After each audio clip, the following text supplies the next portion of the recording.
Welcome to part 2 of the importance of debating alternate thinkers. Right. So, this is pretty much a critique of Mr. Jones, so we'll carry on with Mr. Jones. Mr. Jones is quite the man. Mr. Jones is a man of distinct qualities that cannot be underestimated. How he conducts such research, such cutting edge, like Mr. Ike, is something that will no doubt one day lead to a Nobel Prize in a new category of alternate thinkers with an increased amount of prize money. He would deserve it too, and probably win it every year. Obviously, I am talking sloths, harmless creatures that hang from tree branches and once a week descend to the ground to take a shit, risking their life as there are many predators about. I am the sloth. I sit quietly all week, metaphorically of course, waiting to ascend my righteous tree of knowledge, snigger, to see what bullshit lays at its base. And isn't there a lot of bullshit? The one that winds me up the most, apart from the flat earth dudes, is anti-vaxxers.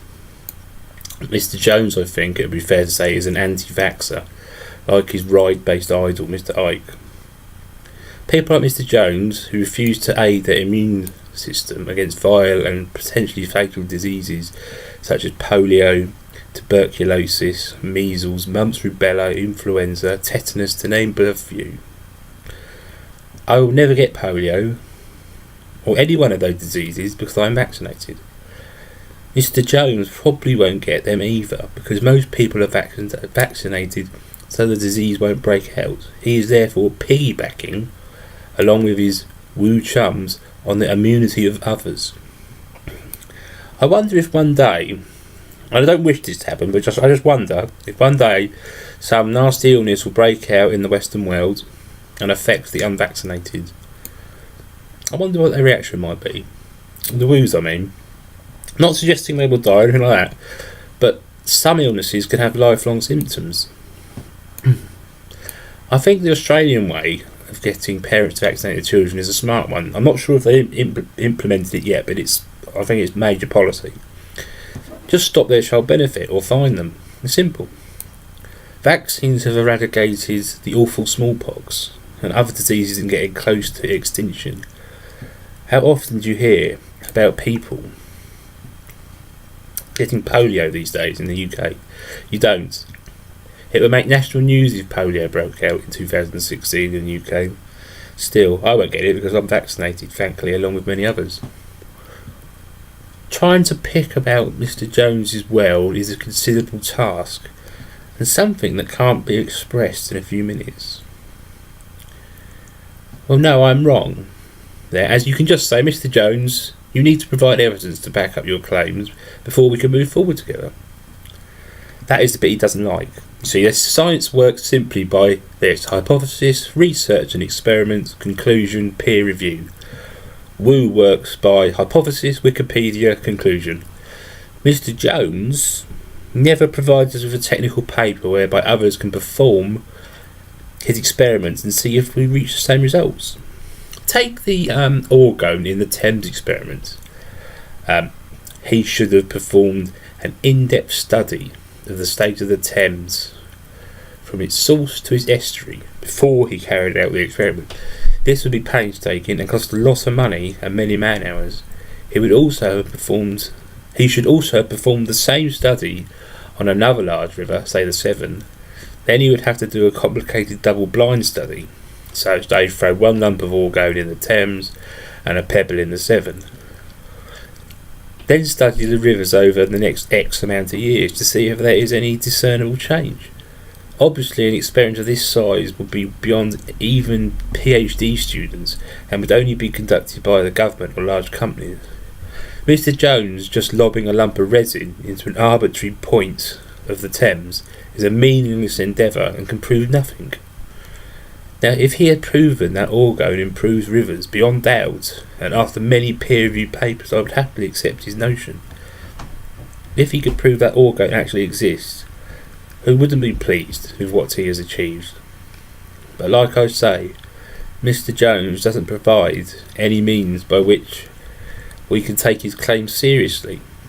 But I feel they need to be discussed, and he must realise that he can't just make stuff up to suit his biases. Mr. Jones once made a claim that he could debunk all 4 laws of thermodynamics.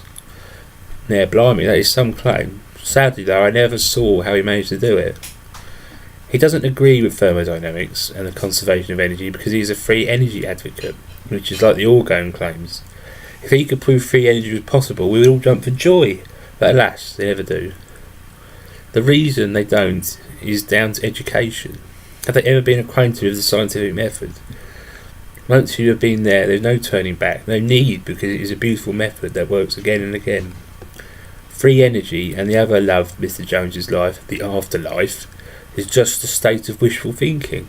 Many people hope to live forever and never pay another energy bill. I certainly don't want to live forever. Anyway, how would free energy work? So, Mr. Jones would suggest that you put a fuel in a system and the free energy machine would give back 10% more than you put in. How in the name of John the Baptist could that be possible?